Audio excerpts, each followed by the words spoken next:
بے قرار ہے خواجہ. لوگ قید سے چھوٹ کر منہ چھپا کر گھومتے ہیں. ظاہر سی بات ہے چوری کر کے جائے گا واپس آئے گا تو کیا منہ دکھائے گا. لیکن مصطفیٰ کا قیدی ایسا ہے ہر ہزاروں مجمع میں خوش عقیدوں کے ساتھ گھومتا ہے. اسی کو اعلیٰ حضرت نے کہا نا جس کو ہو درد کا مزہ ناز دوا اٹھائے کیوں.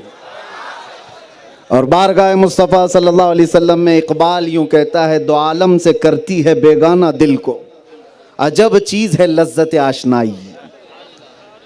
ہانگل شریف میں ہمارا کوئی پہلی مرتبہ آنا نہیں ہے. اس شہر عقیدت سے ہمارا پشتینی تعلق ہے اور لوگ مجھ سے یہ کہتے ہیں آپ بہت کٹر لگتے ہیں.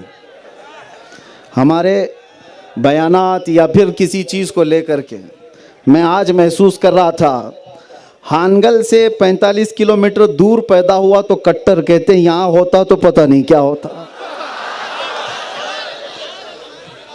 ظاہر سی بات ہے یہ عقیدے کی کٹرتا اور تسلب سیدی مقبول احمد شاہ کشمیری کا دیا ہوا فیض ہے.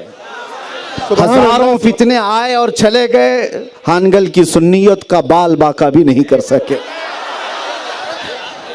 تمہارے قبرستان بھی تو محفوظ ہیں آج تک. سبحان اللہ, بے شک. تمہاری گلیاں اور تمہارے چہرے بھی آج محفوظ ہیں. ایک بزرگ کے آستانہ قریب ہونے سے ایمان کا اتنا بڑا حفاظت کا خزانہ ہو جاتا ہے. عزیزان گرامی, میں آج ایک بات آپ کو سنا دوں. میرے والد گرامی حضرت علامہ محمد ابن حسن رحمہ اللہ, ان سے میں تعلق بتا رہا ہوں.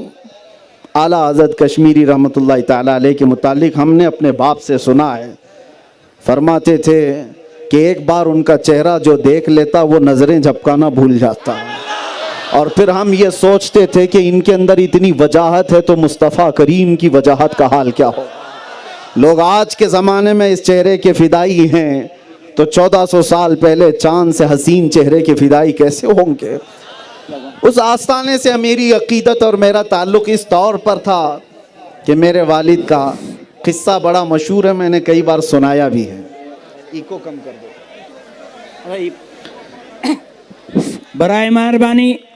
میرے والد گرامی جب جامعہ اشرفیہ مبارک پور سے حضور حافظ ملت کے پاس سے پڑھ کر کے آئے تھے تو میری دادی محترمہ جو عالمہ تھیں, میرے والد صاحب نے ان سے کہا مجھے مصر جانا ہے. تو ہماری دادی نے کہا تھا کہ پہلے حضرت مقبول احمد شاہ کشمیری سے اجازت لے لو, اگر وہ اجازت دے تو چلے جانا. سبحان اللہ. گھروں کا ماحول بھی یہی تھا اور وہ والدہ کے حکم سے یہاں آئے تھے. واقعہ میں نے یہاں بیان کیا, کئی بار بیان کیا ہے, لیکن ہانگل میں بیان کرنے کا مزہ ہی اور ہے. جب یہ بیان کرتے تھے میرے والد روتے بھی تھے. سیدی مقبول احمد شاہ کشمیری رحمۃ اللہ علیہ کے آستانے پر جس وقت وہ آئے, حضرت عید کے دوسرے یا تیسرے دن کی بات ہے, رمضان کی عید ہو چکی تھی. پوچھتے تھے کہاں سے آئے, کیا پڑھے, سب بتایا جاتا تھا. اور کیا کرنا چاہتے ہو؟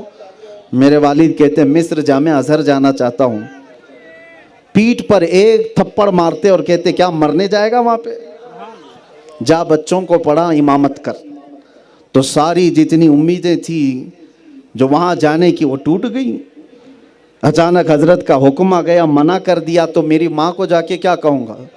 سوچتے رہے حضرت کا موڈ ایسا ہوگا, دوسرا اچھا موڈ آئے گا تو پھر میں بیان کر لوں گا. پھر یہیں رکے, عشاء کے بعد پھر یہی بات کہی. حضرت نے پوچھا اور میرے والد نے یہی کہا تھا کہ مجھے جانا ہے. پھر حضرت نے کہا کیا مرنے جائے گا, بچوں کو پڑھا اور امامت کر. رات یہاں پر رک گئے ہانگل میں. بڑا لمبا طویل واقعہ بیان کرتے تھے میرے والد کے ساتھ جو حاجی صاحب تھے وہ بھی. دوسری صبح ہوئی, ناشتے کے بعد پھر حضرت کے پاس جا کر کہا مجھے جامعہ ازہر مصر جانا ہے. ایک تھپڑ مارا اور کہا مرنے جائے گا وہاں پہ, جا بچوں کو پڑھا اور امامت کر. ایک بزرگ سے کی زبان سے نکلے ہوئے جو الفاظ ہیں وہ حقیقت میں زبان اس کی ہوتی ہے، کلمہ اللہ کا ہوتا ہے۔ بے شک۔ واپس آئے، اپنی ماں سے کہا حضرت نے ایسا کہا، ان کی ماں نے کہا تو پھر میری بھی اجازت نہیں، اگر ایک اللہ کے ولی نے تمہیں جانے سے منع کر دیا تو میں بھی نہیں جانے دوں گی۔ بات در حقیقت یہ تھی، اس وقت اس سال 3 لوگ جا رہے تھے، میرے والد کے ساتھ 2 اور ساتھی تھے، پانی کے جہاز کا سفر کر کے جا رہے تھے۔ میرے والد کہتے ہیں میں دل پر پتھر باندھ کر کے رہ گیا، نہیں گیا۔ پھر اس کے بعد مہینے بھر کے بعد خبر آئی کہ ان کے جو 2 ساتھی جہاز میں گئے تھے، جہاز میں پلیگ کی بیماری پھیلی اور سب لوگ مر گئے تھے۔ اللہ اکبر۔ ان کے 2 ساتھی بھی جو گئے تھے وہ مصر پہنچنے سے پہلے مر گئے، ان کو سمندر میں ہی کفن پہنا کر کے ڈال دیا گیا۔ اس کے بعد سے میرے والد کہتے تھے حضرت کا جملہ زندگی بھر کان میں گونجتا تھا، کیا وہاں مرنے جائے گا؟ حادثوں سے بچانے کی یہ کرامت ہم نے اپنی آنکھوں سے دیکھا نہیں، لیکن اپنے باپ سے سنا ضرور ہے۔ بات میں اس لیے چھیڑا، میری عقیدت اور میرا تعلق اس آستانے سے اس لیے بھی ہے، ہمارا پشتینی تعلق ہے۔ میرے بڑے بھائی حضرت علامہ مفتی زبیر صاحب، وہ بھی جامعہ ازہر جانا چاہ رہے تھے اور بنکاپور میں پڑھاتے تھے، بڑا جلوس یہاں سے نکلا تھا، وہ جا رہے تھے، ممبئی گئے تو اس وقت بھی کچھ حادثہ ہوا تو وہ جا نہ سکے۔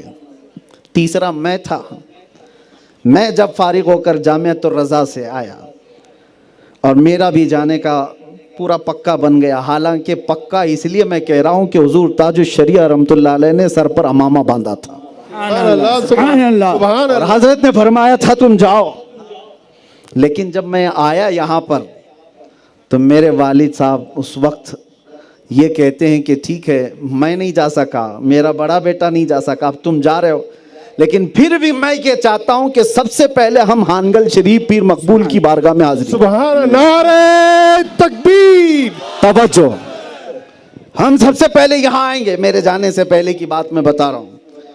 میں کہا حاضری تو دے دیں گے، کوئی بات نہیں۔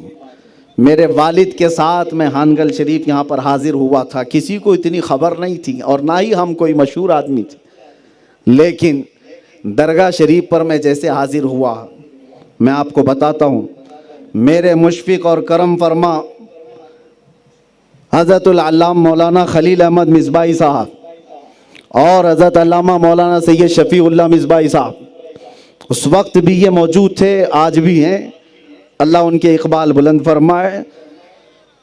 یہ حضرات تشریف لائے اور سرکار سیدی مقبول احمد شاہ کشمیری رحمۃ اللہ تعالیٰ علیہ کے آستانے پر میرے سر پر انہوں نے عمامہ باندھا۔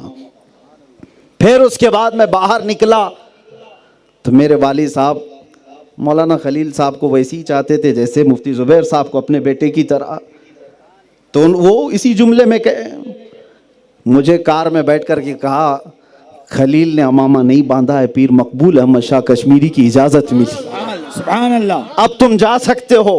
بحمدی تعالیٰ میں گیا بھی، اور جس انداز سے گیا اور رہا آیا واپس، میں اسی لیے یہ بات عرض کر رہا ہوں، میری اپنی تعریف کے لیے نہیں، بلکہ ہمارے پاس جو کچھ بھی ملا ہے وہ انہی بزرگوں کا فیض ہے، سبحان اللہ۔ ان کے اشارے سے، ان کے نظر کرم سے۔ ہم میرے متعلق اگر کچھ الگ نعرے لگتے ہوں یا سپاس نامہ بھی بہت پڑھ کر کے سنایا، میں اس قابل بھی نہیں ہوں۔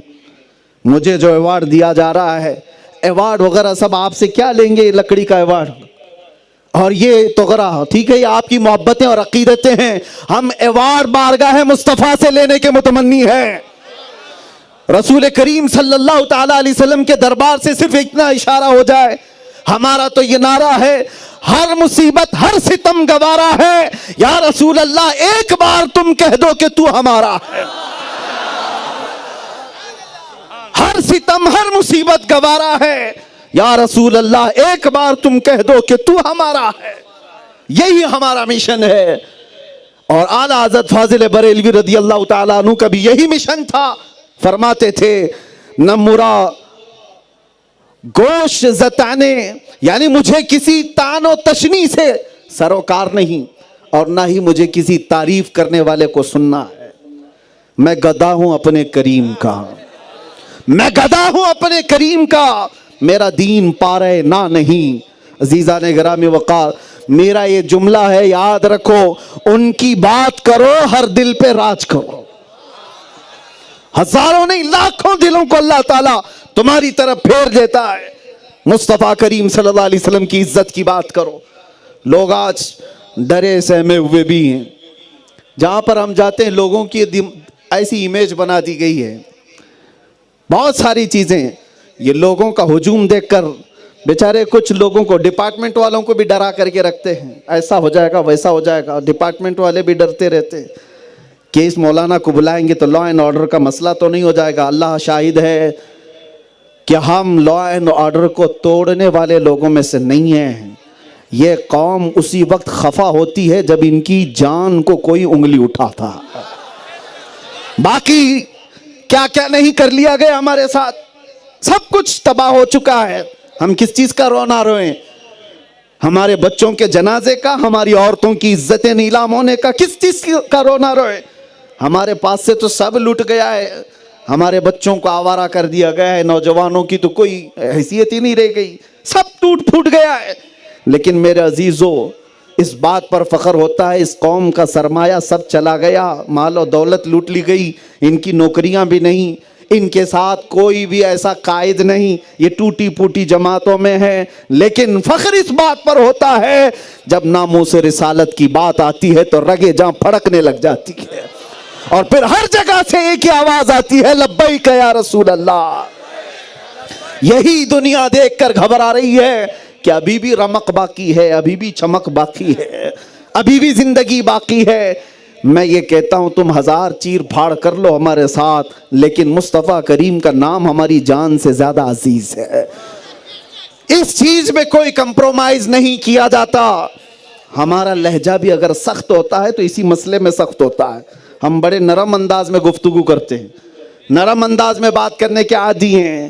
میں کوئی بھڑکاؤ بات نہیں کروں گا، اور ہمارا مزاج بھی نہیں. اگر حضور کے عشق پر اور عزت پر بات کرنا کسی کو بھڑکاؤ لگتا ہے تو یہ تو ہم روز کریں گے. یہ اگر آپ کو لگتا ہے تو یہ ہم روز کریں گے. باقی تو لوگوں کو پھیرنے میں مہارت ہے، جملے بدل کر کے ادھر سے ادھر. اسی لیے تو میرے عزیزو، ہم تو صرف اتنا بھی اگر کہہ دیں کچھ دیر کی خاموشی ہے، آگے نہیں، اور ڈر بھی نہیں ہے. اس لیے پورا کمپلیٹ نہیں کر رہا ہوں کہ اب 4 سال کا بچہ بھی کمپلیٹ خود ہی کر لیتا ہے. میرا بچہ ہے، میرا بچہ ہے، میری جگہ پر اب وہ تقریر کرتا ہے اور سب سے پہلے یہی شعر پڑھتا ہے. مجھے اس چیز کا وہ نہیں ہے.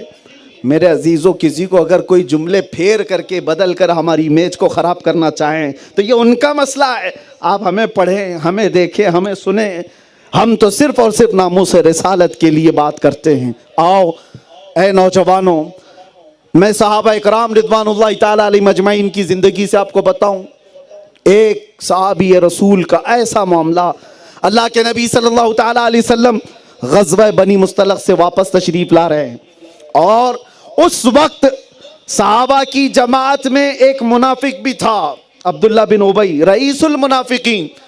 منافق کس کو کہتے ہیں؟ دل میں حضور کی دشمنی چھپائے ہوئے اور سامنے سے اسلام دکھایا ہوا. سامنے مسلمان تھا، دل میں نفرت تھی، صحابہ سے نفرت تھی، حضور سے نفرت تھی. لیکن حیرت کی بات میں آپ کو بتاؤں، اس کا بیٹا ہے، وہ صحابی رسول ہے، بیٹا عاشق رسول. عبداللہ بن ابی نے صرف ایک بار واپس پلٹتے ہوئے غزوے سے واپس آ رہے تھے، کنویں سے پانی نکالنے کے وقت انصار اور مہاجرین میں کچھ تکرار ہو گئی. پانی نکالنے میں کچھ تکرار ہو گئی. جو مہاجرین ہیں وہ مکہ سے آئے ہوئے ہیں، انصار جو مدینے میں رہنے والے ہیں. تو اس عبداللہ بن ابی منافق نے مدینے والوں کو بھڑکانا شروع کیا کہ یہ ذلیل لوگ، چھوٹے لوگ جو باہر سے آئے، ننگے تھے، کپڑے نہیں تھے، فلاں تھا، اور یہ آ کر ہم پر حکومت کریں گے. عنقریب ہم مدینے لوٹیں گے تو ہم ان سب کو نکال کر باہر کریں گے. لا یخرجن الاعز منها الاذل. اس نے کہا ہم عزت والے لوگ ہیں، ہم ان ذلیلوں کو نکالیں گے. سنو جملہ میرے عزیزو، منافق نے کہا تھا، منافق نے کہا تھا ہم ان لوگوں کو نکالیں گے، ہم عزت والے ہیں. یہ بات پھیل گئی، صحابہ کے درمیان آ گئی، اور جیسے ہی یہ بات پھیلتے پھیلتے انصار و مہاجرین میں چلی گئی، کہ عبداللہ بن ابی نے یہ کہا کہ رسول اللہ اور ان کی جماعت جو ہجرت کر کے آئے ہیں وہ چھوٹے لوگوں میں سے ہم سے پناہ لے کر کے رہ رہے ہیں, ہم مدینے والے عزت والے لوگ ہیں. جملہ بڑا تیکھا تھا اور کڑوا تھا, گالی بھرا ہوا تھا, لیکن یہ جملہ جب عبداللہ بن ابی کے بیٹے ان کے پاس پہنچا, بیٹے کو سنو. دوسرے صحابہ نے ایکشن بعد میں لیا, بیٹا مدینہ آنے سے پہلے ہی کھڑا ہو گیا راستے پر, کہا میرا باپ کہاں ہے؟ عبداللہ بن ابی. جب وہ قریب آیا تو بیٹے نے دامن پکڑ کر پوچھا, کیا تو ہی وہ ذلیل ہے جس نے صحابہ کی جماعت کو ذلیل کہا ہے؟ کیا تو ہی وہ ذلیل ہے جو رسول اللہ اور ان کی جماعت کو ذلیل کہا اور یہ کہا کہ اب ہم عزت والے لوگ ان کو ذلیلوں کو نکالیں گے؟ اس نے کہا تو بیٹا ہے میرا, میں باپ ہوں تیرا. بیٹے نے کہا باپ بیٹے کا رشتہ ختم, یہاں صرف عظمت مصطفیٰ کا رشتہ ہے. سبحان اللہ سبحان اللہ.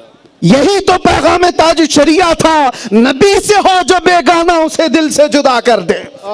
نبی سے ہو جو بیگانہ اسے دل سے جدا کر دیں, پدر مادر برادر جان و مال ان پر فدا کرتے. بے شک. یہ مسلک اعلیٰ حضرت کا بریلی سے لیا ہوا نہیں ہے, یہ صحابہ کی جماعت سے لیا ہوا ہے. سبحان اللہ. بیٹے نے کہا میں تجھے مدینے میں داخل ہونے ہی نہیں دوں گا.